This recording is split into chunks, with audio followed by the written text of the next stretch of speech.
Hoje vamos falar sobre um livro um pouco mais grosso, A Constituição da Liberdade, do Hayek. Esse livro aqui ele é bem complexo, tá? É 400 páginas de leitura, né?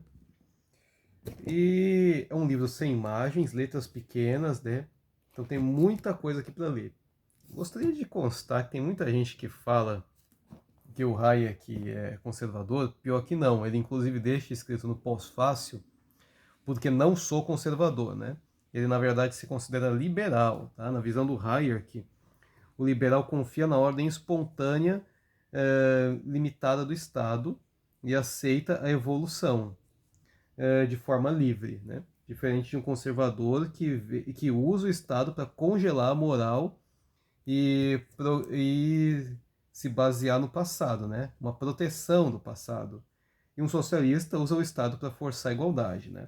Inclusive o Hayek, nesse livro A Constituição da Liberdade, ele deixa várias vezes bem claro sobre como é importante deixar a humanidade seguir a ser livre praticamente com quase nenhuma intervenção do Estado, né?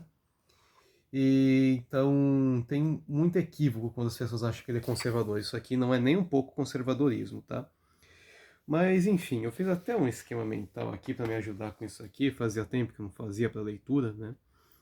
O Hayek, ele primeiramente fala sobre o que seria liberdade real. É você poder ter seus planos e ações livremente sem coação de alguém, né? Sem ninguém para te impedir. Isso é o básico de liberdade. Mas o que seria uma liberdade falsa? Que é o que coletivistas acabam julgando. O coletivismo, no caso, ele está se referindo a conservadores, está se referindo a socialistas, se referindo a nazifascistas, né? O coletivista, ele acha que a liberdade vai se resumir a poder financeiro, né? Portanto, se uma pessoa... Mas assim, se uma pessoa está no deserto, ela precisa de água, independente dela ter dinheiro ou não, ela não vai conseguir comprar água, tão pouco gelada, né? Então, isso também depende de onde ela está. Mas a pessoa deve ser livre para sair daquele deserto, caminhar para fora de lá, né? O que impediria ela de sair de lá? Além dela talvez não saber o caminho. Alguém para impedir ela de tomar essa ação. E assim, um escravo, ele pode estar vivendo dentro de um palácio e ter comida, que é dado pelo dono, mas ele não é livre para ir e vir, falar o que quer, ser quem quer, ele é um produto, né? Então, apesar de ser responsável pelas ações, ele está sendo limitado ao máximo, né? E justamente pelo ser humano ele ser uma pessoa que busca evitar a dor ao máximo, um escravo ele tem duas opções. Ou ele tenta se comportar da forma mais robótica possível para não ter dor, ou ele tenta fugir de lá, ser livre, fugir de uma amarra que é institucional. Quem foi que legalizou a escravidão, se não o Estado? Então, a partir disso, nasceram quilombos, né? E o que acontece? Ele dá um exemplo também da União Soviética. A União Soviética ela buscou tabelar quantos sapatos tinham que ser produzidos, o quanto você tinha que comer, aonde você tinha que morar, né? E não tinha burocrata nenhum no Kremlin que sabia a necessidade de cada ser humano ali. Por isso deu o período de fome, a Coreia do Norte também é assim, né? Deu ali de tempos em tempos tem período de fome, que também é bem afetado pelo clima. O clima, a natureza é algo natural, é imutável, né? E cada ser humano vive num local. Então não tem como você ter absoluto controle sobre cada ser humano, né? Cada um toma a decisão que quer, ou pelo menos deveria tomar a decisão que quer, que acha melhor para ele. Ninguém melhor do que você, do que para saber o que é que você precisa. E o que importa é você ter responsabilidade. Eu sou livre para fumar maconha ou usar droga, se eu quiser. Mas eu devo estar ciente que isso vai me fazer mal, né? Aí cabe da gente ter um mínimo de noção. O Estado ele não deve deixar de existir. Ele deve saber cuidar do povo para esse tipo de ocasião, para esse tipo de eventualidade, seja climática ou um problema que eu mesmo arranjo para mim quando eu começo a usar droga, né? O Estado não pode tentar recomeçar tudo do zero, senão ele passa a destruir valores, né? E eu não digo valores de moral ou religião dos outros.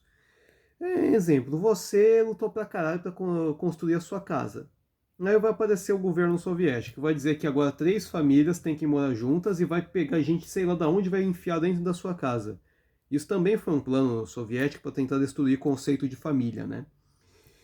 E isso trouxe alarde pra caramba, meu. Tem 10 desconhecidos morando com você agora, e eles não podem sair de lá mesmo se queiram, porque é a ordem do governo soviético. E quem é você para botar para fora, se isso não é mais seu? Tudo é do governo, né?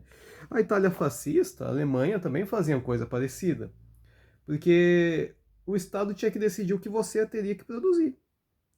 Um socialista, ele tem um erro de pensar que se um não pode ter acesso, ninguém mais pode ter acesso.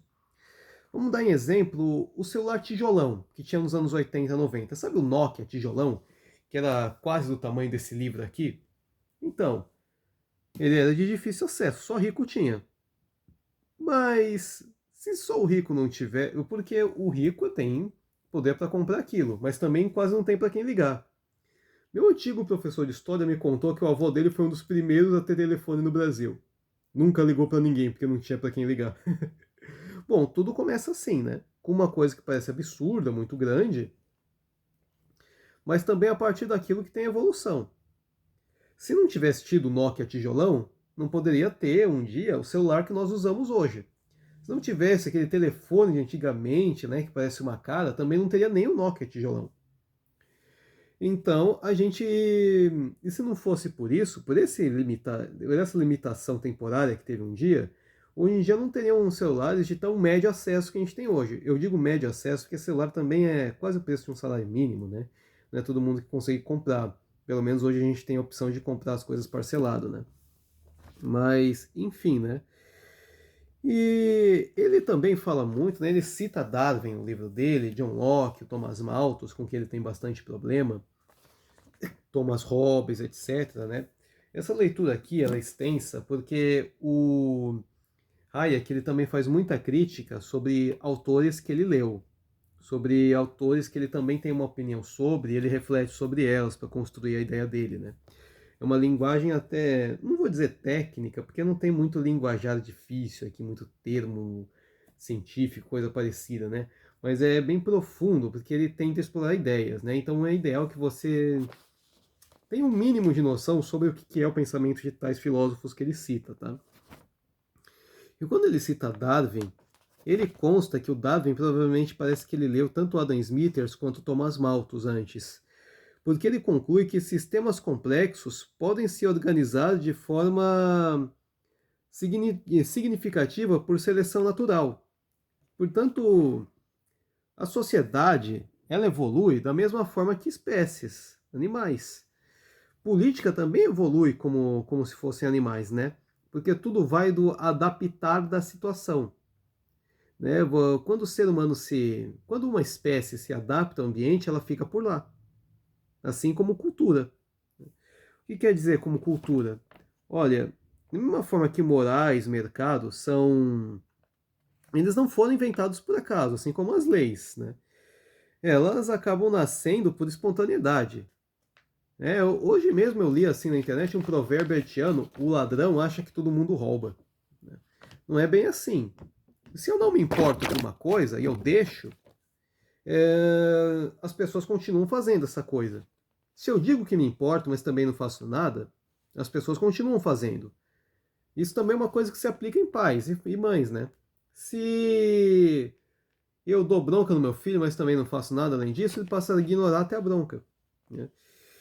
E aí, se a pessoa é livre para fazer o que quer, comer o que quer, e ela vê que dá certo aquilo vira cultura. Se não dá certo, é descartado. A ação, a locomotiva, né? Eu vejo que nunca dá certo eu ir num local, eu tentar uma coisa, eu naturalmente paro de fazer isso. Tem uma hora que eu desisto de insistir, né? Então, assim, o progresso, ele nunca funciona de forma igualitária. Ele funciona à base de exploração. Né? Se eu exploro fazer isso, tá tudo bem, eu continuo fazendo. Eu continuo investindo, eu continuo tendo dinheiro. Se tá bom para mim, eu me mantenho nisso, né?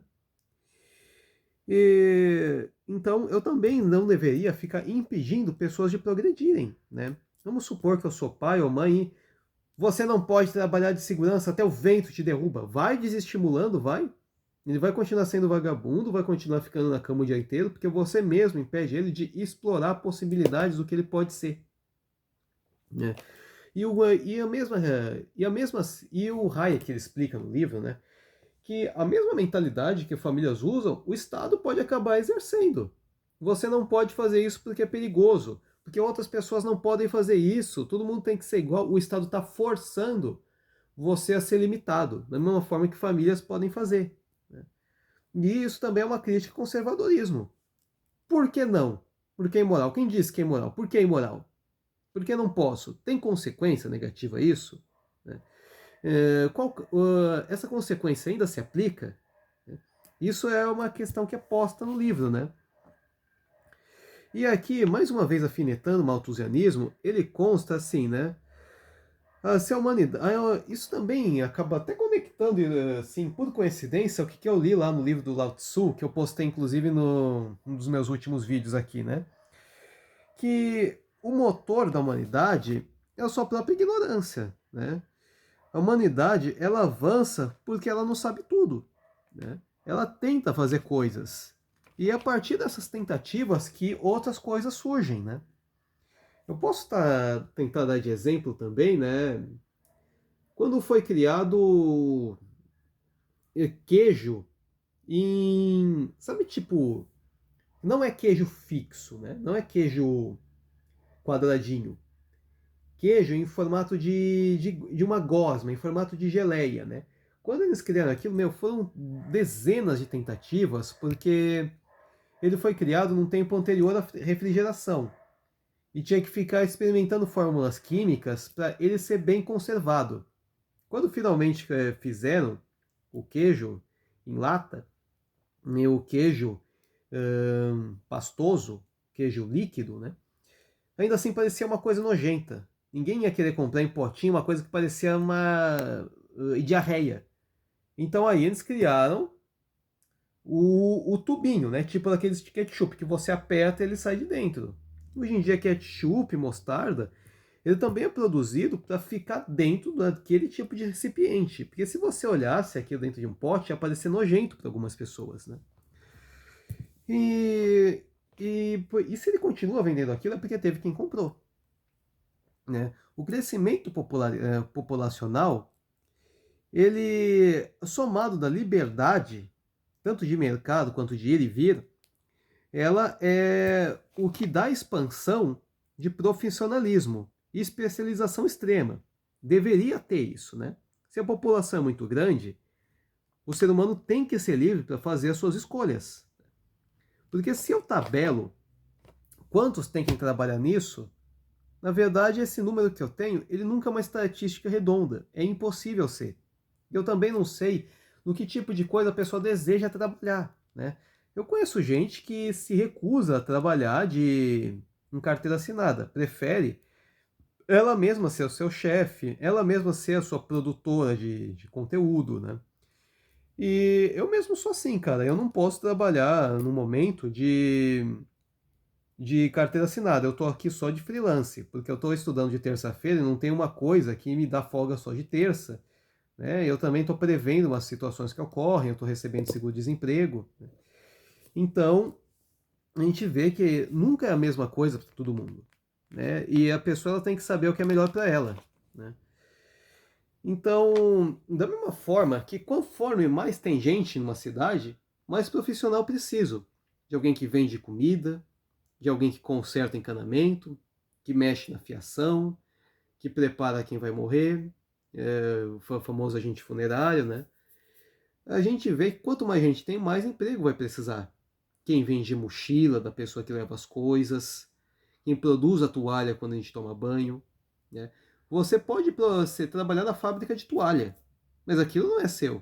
É seu que você vende, né? Porque o que você vai fazer com tantas toalhas? Nada, se não vender. Vai guardar para quê? Para ter mofo, né? E aí ele também tem umas outras ideias, né? Que a gente vai vendo conforme o livro vai progredindo, né? Esse é um livro bem grande, tem muita coisa a se falar aqui, né?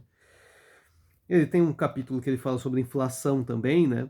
Quando o Estado tem monopólio do poder econômico e só ele produz dinheiro, ele vai pagar a própria dívida e, na verdade, aquele dinheiro não vai valer nada. Né? É um fenômeno natural, não é um fenômeno inventado. Né? Ele fala muito sobre, também uma parte sobre ensino, né, que a educação tem que ser, sim, de acesso a todos, mas o Estado não pode tabelar o que se tem que ser ensinado. O que eu quero dizer com isso? Vamos olhar o nosso próprio currículo escolar. Todas as escolas têm que ensinar obrigatoriamente história, geografia, português, matemática, mas o Estado só diz que só pode ser ensinado tal conteúdo. Então não tem expansão de outras coisas legais para a gente trabalhar e aprender. Da mesma, então, vamos dar um exemplo. Diferente da educação brasileira, tem a educação japonesa. Só é obrigatório ensinar o japonês e matemática. De resto, cada escola ensina o que parece ser conveniente ensinar. Ou seja, eles acabam dando de exemplo, né, o que acham que é importante para a sociedade. Aí eu te questiono, você aprendeu o que é cubismo, o que é pontilhismo em artes, mas você não aprende a como arranjar emprego. Você não aprende como é que funciona o trabalho de um controlador de acesso, como funciona o trabalho de um açougueiro. Então, a escola não está te preparando para a vida. Os conteúdos que você aprende ali, dificilmente você usa na vida. Né? Então, a educação japonesa, dando em conta que ela ensina coisas para a vida, assim como a chinesa, ela parece mais adequada que a brasileira. Que eles só enfiam na sua cabeça que você precisa de tudo isso. Entendeu o que é que ele ensina aqui? Mas continuando aqui, né? Ele fala também sobre utilidade do seu trabalho. Que assim, o seu trabalho braçal não quer dizer qualidade. Trabalho ornamental também não quer dizer qualidade. Você pode ficar horas no sol cavando um buraco. Mas para que serve aquele buraco? Quem vai comprar aquele buraco? Qual que é a necessidade daquele buraco para a sociedade? Aquele buraco não vale nada. Mas um programador que trabalha com ar-condicionado, diferente de você que estava no sol, sentado, as pessoas compram o trabalho dele. E tem bem mais utilidade do que aquele cara que simplesmente do nada inventou de cavar um buraco. Agora, pode ganhar dinheiro cavando um buraco. Se você tiver uma máquina que vai cavar onde tem petróleo, ali tem utilidade. E vai ter o rico que vai comprar porque precisa daquilo. Considerando também o Estado. O Estado também precisa do petróleo. Por isso a gente tem, por exemplo, a Petrobras. E ela explora petróleo. Ambos os casos é alguém cavando um buraco. Mas diferente daquele cara que inventou de cavar um buraco do nada, aquele buraco cavado pela Petrobras tem utilidade. Né? Então, mais uma vez, a gente toca na variação de ser humano que tem de um para o outro. A menor minoria é o próprio indivíduo. E ele tem o seu devido valor conforme a profissão. Eu compro bota barata, mano. Eu vou até mostrar aqui a bosta de bota que eu comprei, meu. Olha aqui como ela já tá aberta atrás. Não tem nem um ano, né? Agora, vou mostrar a mesma bota que eu comprei há um ano. Meu irmão, esquece. Esse aqui eu não comprei nem tem um ano. Eu fui avaliar lá na Shopee, meu. Eu dei 2 estrelinhas. Eu ainda fui bonzinho dando 2 estrelinhas. Isso aqui não foi feito para durar. Por isso que era barato. A ideia é você tentar comprar uma vez por ano. E nem isso durou. Então, mano, foda-se, eu vou ter que comprar mais caro então. Isso aqui é um exemplo de qualidade de produção. Então, coisa manualmente feita não quer dizer necessariamente que é bom. Depende muito do material que ela tem em mãos, o produtor e o próprio fabricante. Né? Depende da máquina, depende de quem faz o serviço braçal. Né? Então, nunca quer dizer qualidade. Ainda assim, deu para mim andar um pouco com ela, né? Ainda dá para mim andar. É meio ruim andar com isso, mas eu ando, né? Depende de mim. Tem gente que tem mais frescura e fala, De jeito nenhum vou andar com isso. Experimenta não ter nenhum calçado. Então, né? Vamos andar descalço na rua. Ai, ai. Ele também questiona aqui sobre democracia, né? E aí a gente fala sobre a importância da educação. Todo mundo tem um conceito besta na cabeça, né? Vamos, por exemplo, confiscar poupança, que nem o Collor fez. Vamos, em vez de tomar remédio, acreditar que um xamã vai fazer uma magia e vai te curar de algo, né? Imagina se o povo é convencido que essas coisas funcionam, ou que comunismo funciona.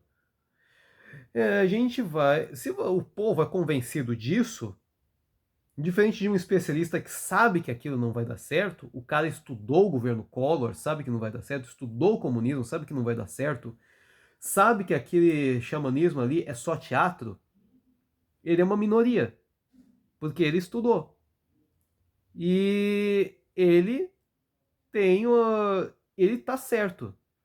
Mas democraticamente falando, ele não assume o poder, né? E isso é o que a gente tem que prestar atenção na educação. Coisas que são úteis para a nossa vida. E aqui tem uma parte, né, que é sobre igualdade, que aqui, né, acho que é a parte mais polêmica do livro, né, sobre isonomia, né? A igualdade perante a lei, ela tem que ser aplicada a todos, mas quando a gente faz uma lei específica para algum grupo, ou a gente fica ensinando algum grupo específico sobre algo e não os demais, a gente põe a sociedade em risco, né?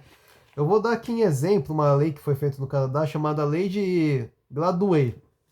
A Lei de Gladwell informava o seguinte: como os povos indígenas foram historicamente perseguidos, eles precisam de reparamento histórico. Então a lei para o índio não valia o mesmo para o branco. Tinham penas mais brandas. Então, em consequência, pessoas que tinham descendência indígena, elas começaram a cometer mais crimes. Não pela raça delas, claro. Não estou falando que o índio, que a pessoa que tem descendência indígena é mais primitiva que uma pessoa branca. Mas quando aquela pessoa, ela via que a lei vai pegar mais leve com ela instantaneamente começava a desafiar.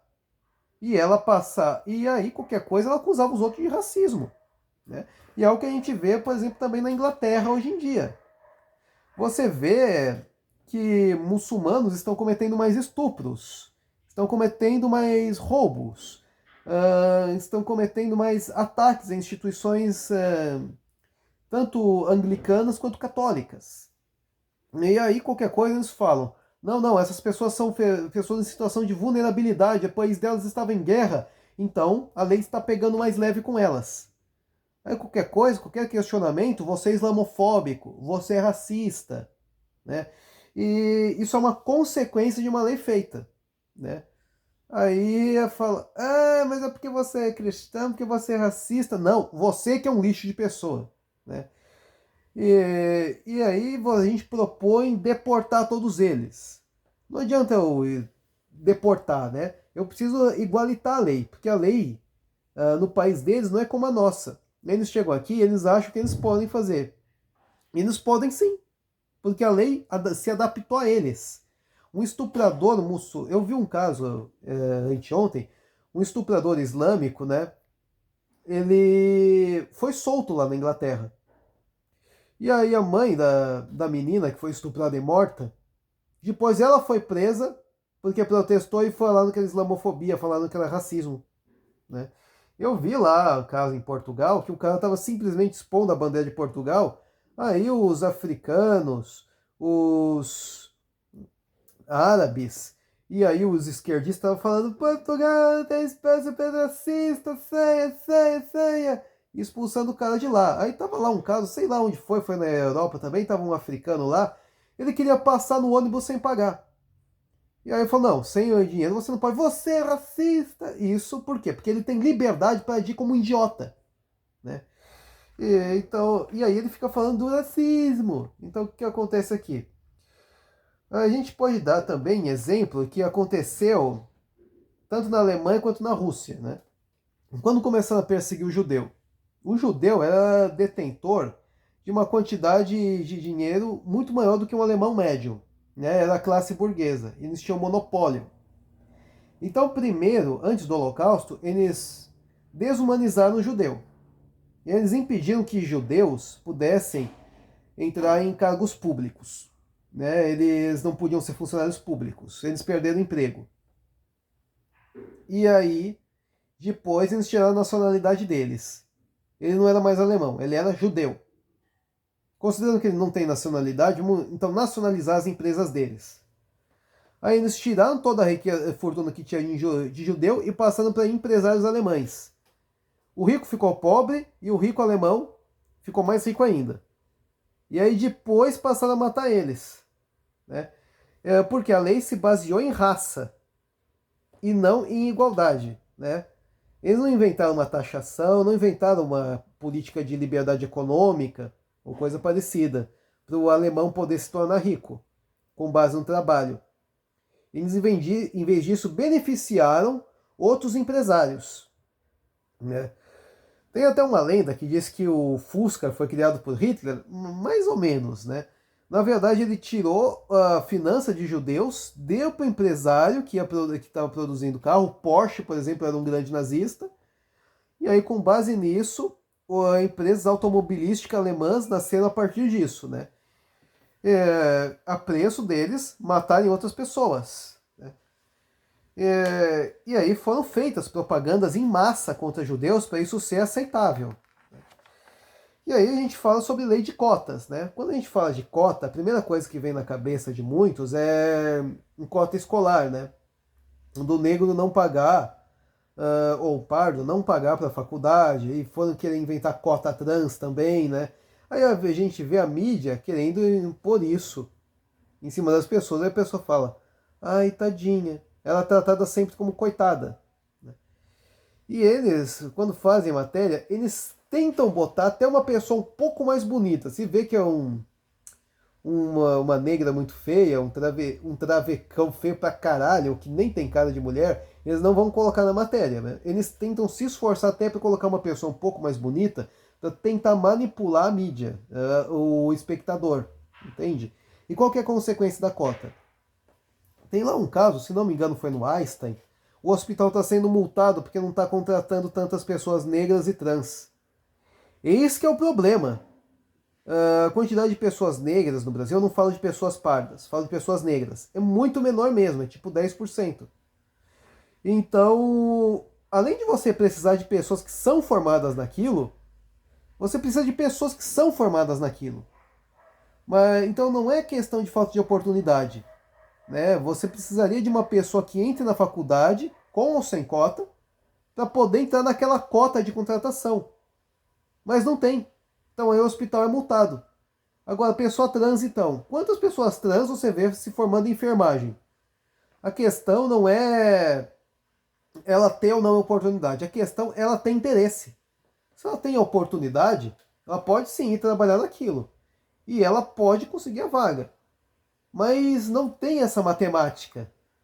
Vamos inventar uma empresa que você vai precisar de 5 homens brancos, 5 mulheres brancas, 5 homens negros, 5 mulheres negras, 5 homens brancos trans, 5 mulheres trans brancas, 5 mulheres trans negras, 5 homens trans negros. Meu, onde é que você vai arranjar tudo isso com a mesma formação? Não tem. Nunca é uma coisa redondamente matemática. E isso é um problema de cota. Aí as empresas estão sendo multadas ou não tendo contratação mesmo. Né? Vamos explorar também lei de capacitismo. Não, você precisa contratar PCDs para trabalhar nisso. Trabalhar onde? Na recepção? Tá, posso tentar buscar cadeirantes. Né? Mas não é sempre que é para trabalhar naquilo, mas não é sempre que eu acho. Né? Então, o problema da cota é que talvez ela possa ser até feita por uma pessoa bem intencionada, né? Mas na prática ela causa desaforo, né? Você vê uma pessoa que talvez nem tenha estudado direito, né? Conquistando o diploma. Depois, quando ele trabalha, você vê que ela trabalha mal. Isso não é uma consequência da raça dela, ou sei lá, é uma consequência dela talvez não ter estudado direito, sabendo que ela vai ganhar nota de qualquer jeito, né? Você não viu nela um estímulo necessário, né?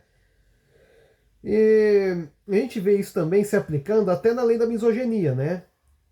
É, considerando que tem muita lei defendendo mulher hoje em dia, os homens, eles naturalmente passam a querer se afastar de mulheres. Você não vê homens querendo trocar ideia, para ver se rola alguma coisa, quanto antigamente.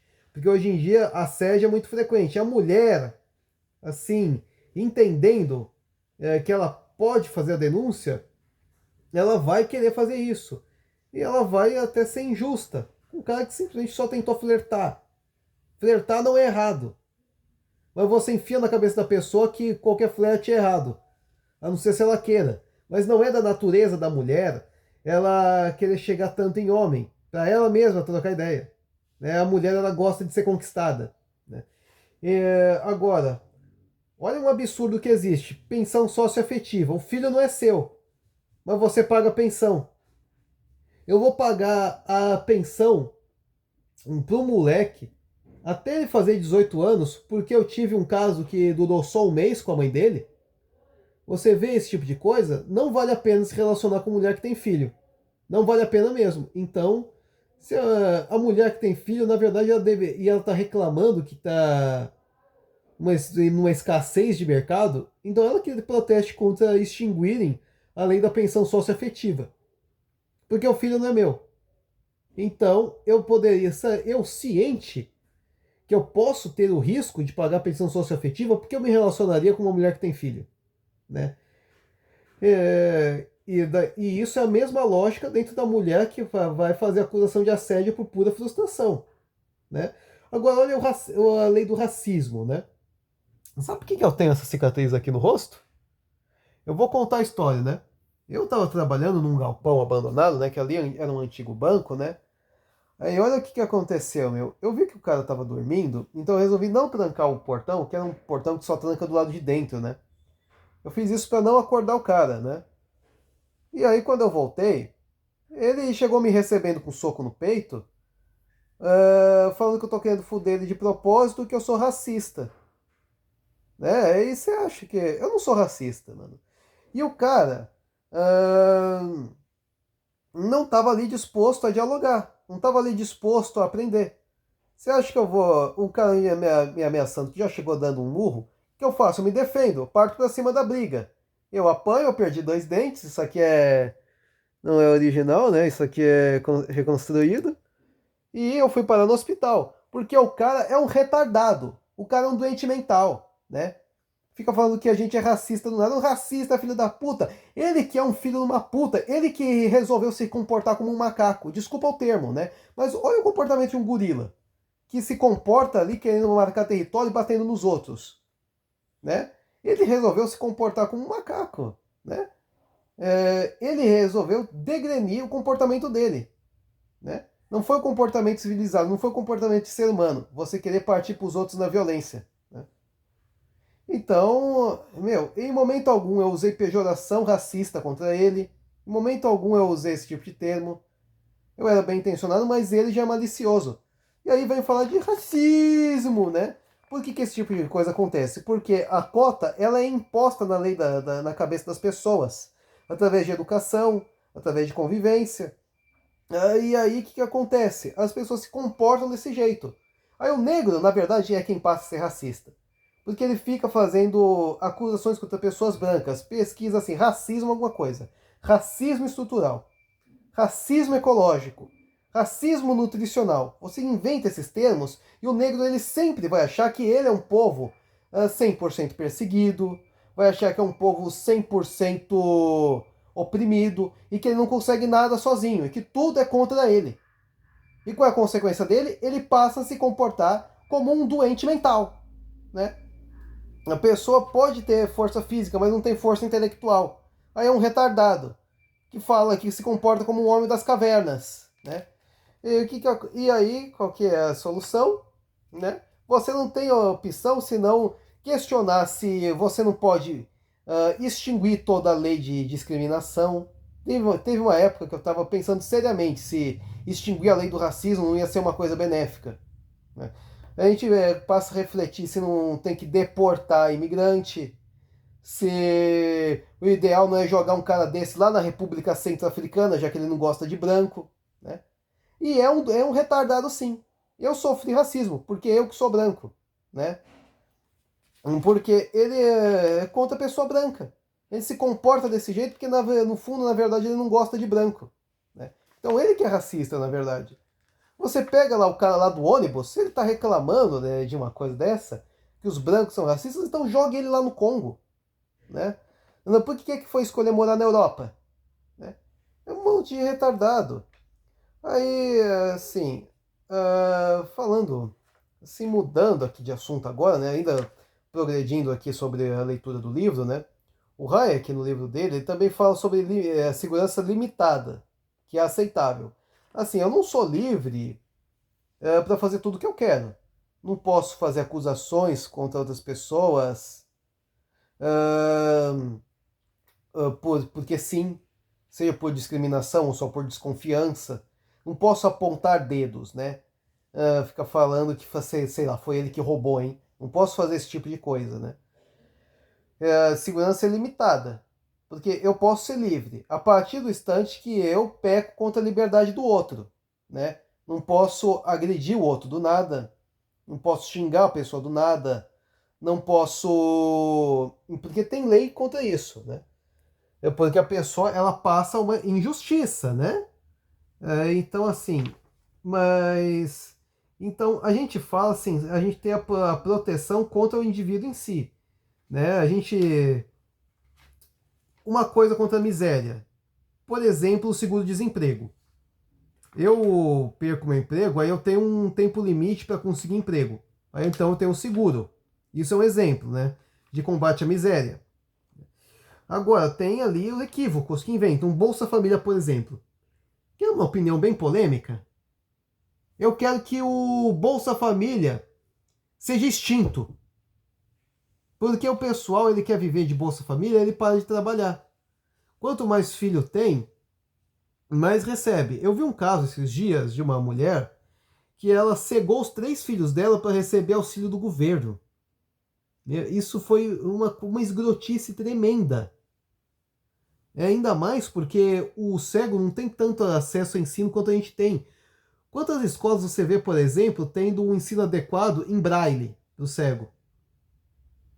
O dinheiro falou mais alto. Né? Aí, cara, se você não ter esse Bolsa Família, então você que obriga aquelas pessoas a trabalharem desde cedo. Por isso que eu também apoio o trabalho infantil. Né? É aquelas crianças lá que vendem bala na rua, acho lindo.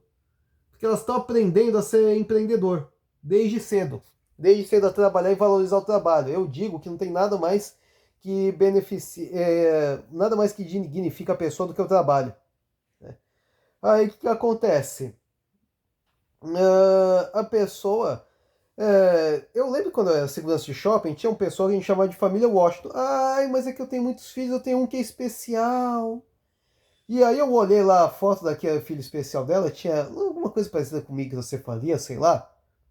Na moral, mano, me chame de capacitista. Mas eu acho que seria ideal se essa criança aí morresse de vez. Então você parar de receber esse auxílio e obrigar seus filhos a trabalhar, em vez de ficar aqui enchendo o saco dos outros no shopping pedindo esmola. Tinha que botar tudo pra fora, tinha que extinguir o benefício dela. Porque só extinguindo o benefício você ensina esses moleques aí a ser homem. A não se vitimizar, a trabalhar e você mesmo a trabalhar, deixar de ser vagabunda. Tinha que extinguir benefício, tinha que extinguir Bolsa Família, tinha que extinguir Bolsa PCD, tinha que extinguir mesmo. Né? Mas enfim, né? E aí tem. Assim, eu fiz uma crítica contra o Hayek, né? Não é uma coisa que ele escreveu no livro, né? É uma crítica minha a ele e ao governo.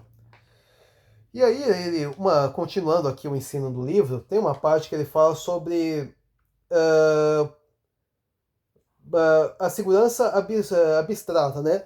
Que é perigosa, a absoluta, né? Que é quando o governo ele passa a manter as pessoas num padrão de vida. Me desculpa, eu vou tirar a camiseta que tá quente.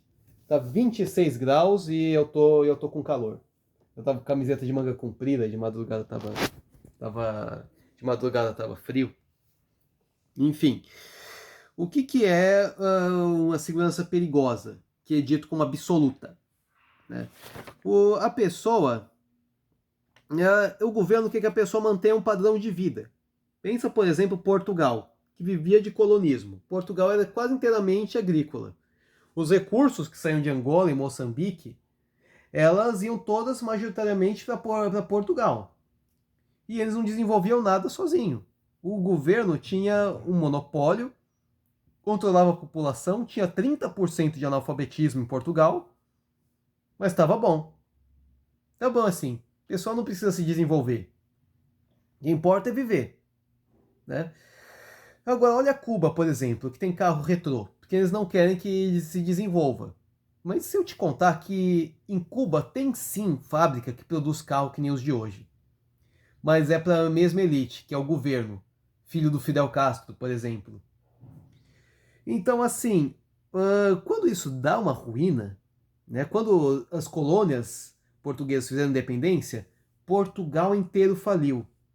Não tinha escolha se não abrir o mercado, se não aumentar as leis de liberdade econômica, para as pessoas poderem trabalhar e se desenvolverem. Pega a Coreia do Norte, por exemplo. A Coreia do Norte cai neve. A Coreia do Norte tenta controlar o tanto que você pode até comer. Por isso tem fome lá de vez em quando. Então ali, a Coreia do Norte é um leviatã absoluto, né? Então o pessoal não se desenvolve, e apesar de tentar manter essa igualdade, a consequência é que de tempos em tempos surge fome, analfabetismo, de tempos em tempos o preço das pessoas serem controladas, é que a consequência vem do natural, vem do ecossistema. A consequência, ela surge com o tempo, cedo ou tarde. Então, a ideia de deixar as pessoas livres e elas estarem sujeitas a riscos, a falências, é a consequência de elas também estarem sujeitas a vitórias. Quanto mais o Estado tenta se impor na sua vida, mais ele te prejudica. Então, assim, uma outra opinião que eu acho que deva ter, eu acho que deveria extinguir imposto na indústria alimentícia e médica. Não tem nada mais contribuinte do que a pessoa poder se alimentar, para viver. Não deveria ter imposto na área médica para a pessoa viver, né? Não deveria ter imposto em cima deles. O hospital paga imposto, o médico paga imposto, não deveria. Eu acho que não deveria. Eu acho que tinha que extinguir imposto nisso, para os preços naturalmente descerem e, na verdade, as pessoas terem acesso ao alimento, né? Ah, mas esse imposto é para contribuir com o Estado. Me responda uma coisa. Aonde é que o Estado está sendo útil? Então, se vai ter muito prejuízo, né, da contribuição que o Estado recebe, então já pode começar a fazer corte. Pode cortar a Bolsa Família. Minha ideia é essa. Já começar a cortar Bolsa Família e esses bolsas sei lá o quê, extinguir tudo que é cota e extinguir ao mesmo tempo o imposto alimentício e médico, né? Mas enfim, eu devo lembrar que o vídeo ele não é composto 100% em opinião sobre o Hayek, né? É sobre crítica e reflexão que eu faço a partir do livro, né? Mas a leitura de hoje foi essa, Friedrich Hayek, em A Constituição da Liberdade. É uma leitura aqui grossa, como você pode observar, né? Eu gostei bastante do livro, foi um dos melhores livros que eu li, né? E ó, você observa que ele não tem imagem, tá? Nem no meio, nem no final, é 100% leitura aqui, tá?